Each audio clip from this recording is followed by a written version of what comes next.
Sciopero dei lavoratori, della grande distribuzione, della distribuzione cooperativa di Confesercenti e sciopero chiediamo anche un aiuto per quanto riguarda naturalmente i consumatori, perché i consumatori devono essere vicino a noi su questa nostra battaglia. È una battaglia importante, fuori da ogni regola, perché veramente ci sono le grandi aziende che stanno chiedendo di ridurre i diritti dei lavoratori, stanno chiedendo di ridurre le retribuzioni, quindi noi siamo stanchi dopo 2 anni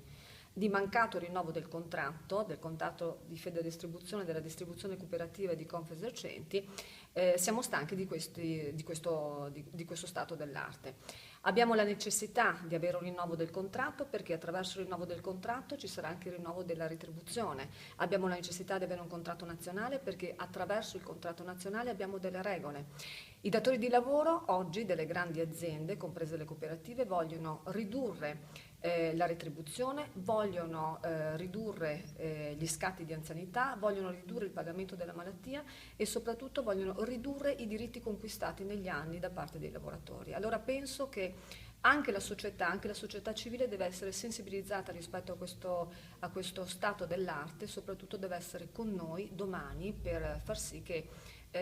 sia le aziende sia logicamente l'opinione pubblica capisca la difficoltà che c'è dentro i negozi, dentro i grandi negozi, soprattutto il ricatto che stanno facendo le aziende perché per convincere i lavoratori a non scioperare domani, li stanno, tra virgolette, diciamo così, dissuadendo di fare sciopero perché altrimenti magari ci possono essere delle piccole ritorsioni. Però guardate, io penso che il lavoratore deve tenere alta la dignità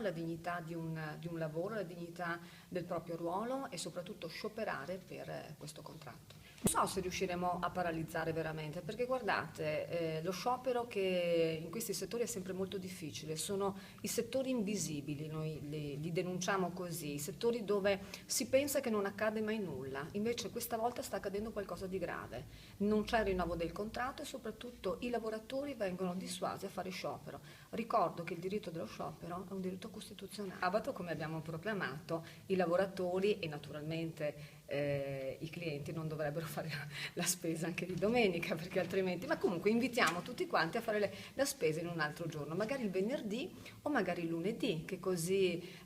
si cambiano abitudini, perché la domenica e le festività secondo me devono ritornare ad essere di riposo.